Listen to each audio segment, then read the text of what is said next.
I'm going to tell you a wee bit about honeycomb first, so you know what it is. The part that's going to catch your attention first is that big figure of 3.58 million. That's what honeycomb is. It's an EU-funded project to the tune of just short of 3.6 billion, and it's all about taking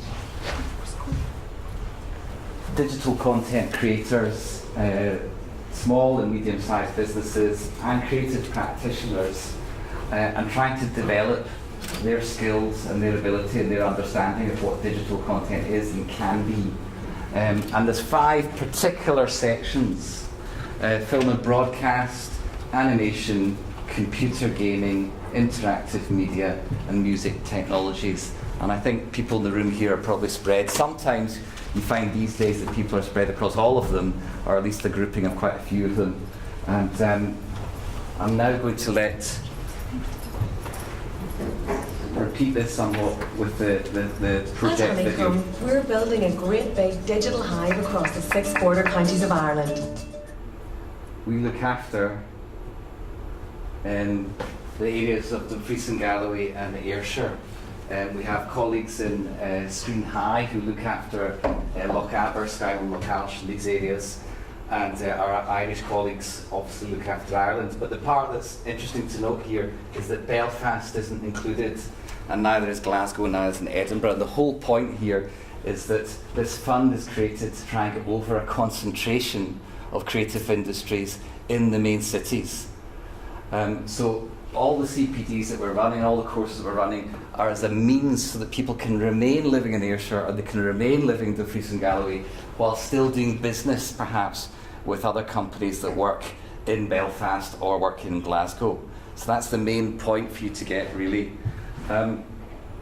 We began in Dumfries in May, and we worked basically there with a project to bring together creative industry practitioners and artists.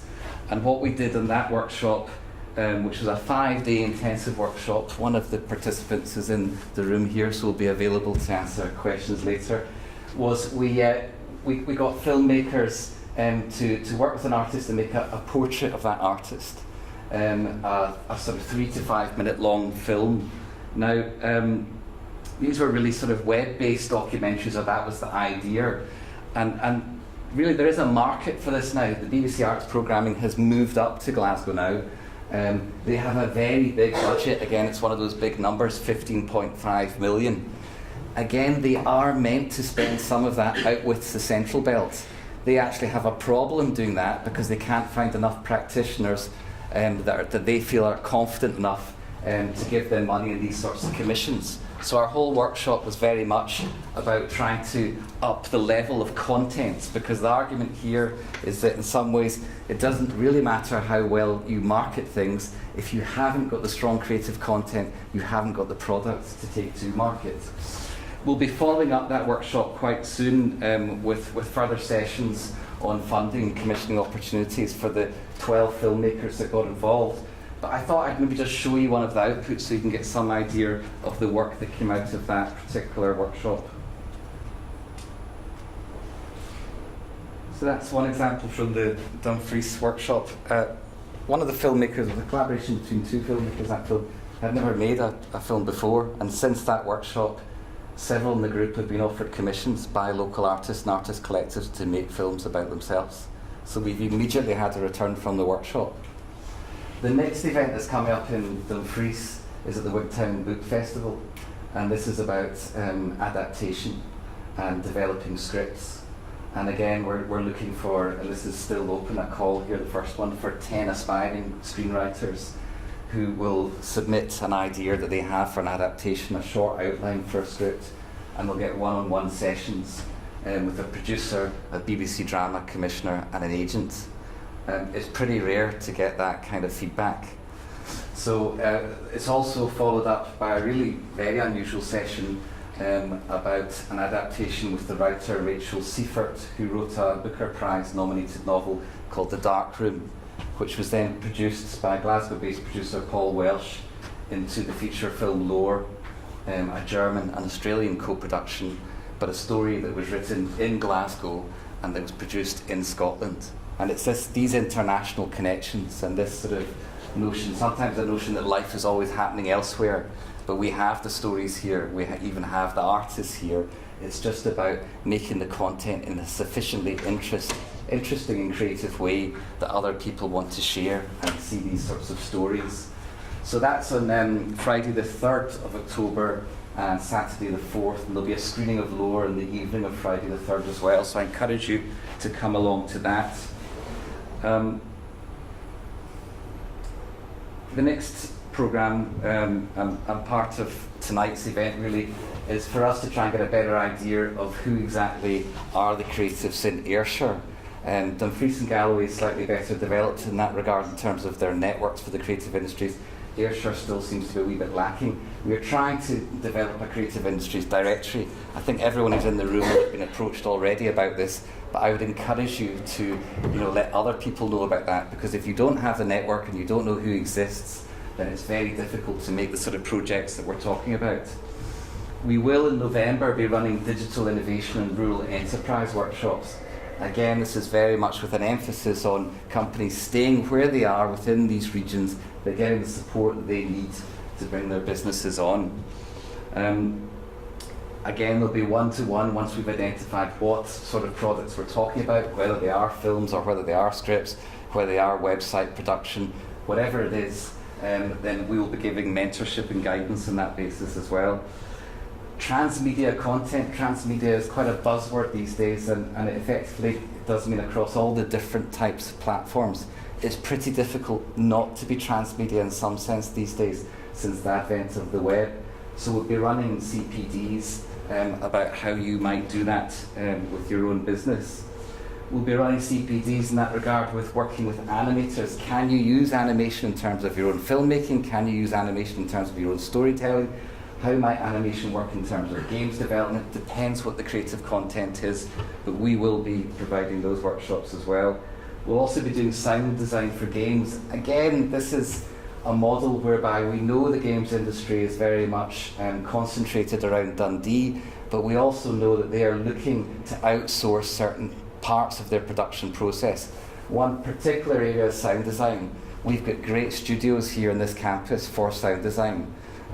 So there is no reason why not for locals to sort of get involved in that. We'll be bringing people down from Glasgow, from Savalis, and from Axis Animation, who will be explaining their process and how they do it and how they get the business. And we'll be running 2 free modules, one around digital filmmaking and music production, week-long modules in January.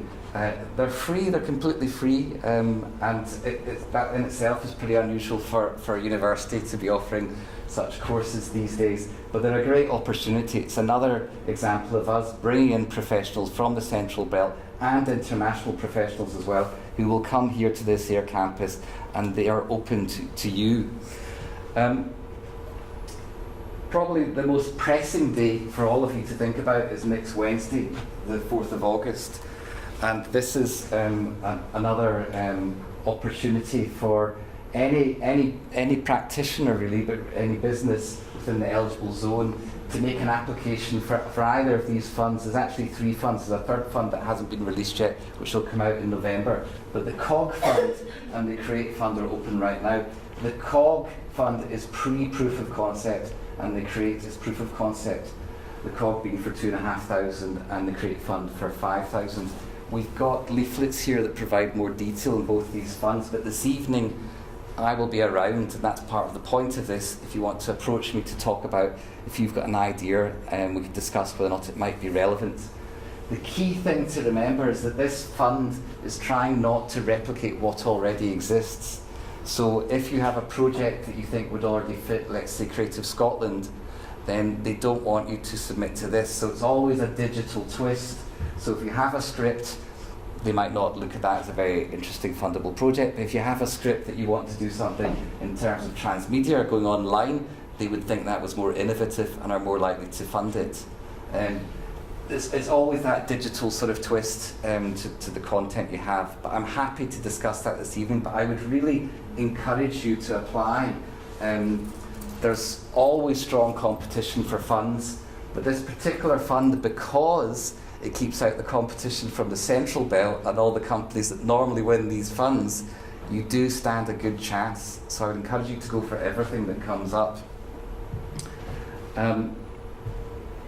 I mean, really the whole thing is about skills and creativity and enterprise. We're trying to create a business and a creative network across all these regions. There will be opportunities not just here, but for you to go to other workshops, whether it's in the Highlands and Islands and the areas I've showed you, or over to Ireland. That's why it's so important to sign up onto the website, because once you've signed up and you live in this area and you have the postcode from here, you can apply to go to any of these workshops. As I've already said, the Dumfries workshop has already created real business opportunities for a number of the filmmakers, and one of them's here tonight. You can maybe tell you a wee bit about that as well. And we too see this as a way of looking beyond even Honeycomb, which runs for us probably until about next March, as a way for us to get to understand the creative industry community here. Because we produce graduates who work in the creative industries, and we want them to have jobs, and we want them to work with people like you. But we don't want you just to employ them, we want you to start thinking about them as collaborators, perhaps for new projects or new businesses. And in that regard, it's probably worth noting that we've just launched our own creative industries incubator in conjunction with eSpark, which you're probably familiar with, the Ayrshire-based accelerator program in Dundonald. And we've got our first creative industries incubator candidate here tonight as well. But this is an example of the different way we're looking at working with creative industry practitioners and how we're trying to make available our resources. So if you're successful in the incubator, then you have the ability to use our recording studios, our TV studios, all our kit, which are, would be sort of a massive cost for anyone if it was a startup. And we try to give people that sort of push in the first 6 months and help them forward after that. All of this is with a view to the fact that creative industries is a growth area in Scotland. Again, another big figure, 3.2 billion in the Scottish economy in 2012. But still, that 3.2 billion is very much concentrated around the Central Belt and the two cities. So, as I said, the whole point of Honeycomb is to try and change that and take up more of those opportunities. So thanks a lot for coming along this evening. I will be circulating, there are other colleagues, and I'm happy to discuss any of this with you. Okay, thank you.